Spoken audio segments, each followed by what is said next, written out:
Samoa. Samoa. Ma non mi hai ancora spiegato perché parli la nostra lingua.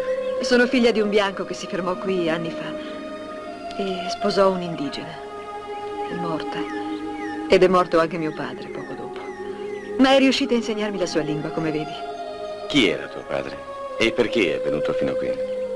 Era un tipo strano. Cercava qualcosa qui. Poi si è innamorato di questo luogo che chiamava il suo paradiso e non è più ripartito. Che cosa cercava di preciso? Non so. Forse la stessa cosa che cercate voi. A che cosa pensi? Sei molto bella, Samoa.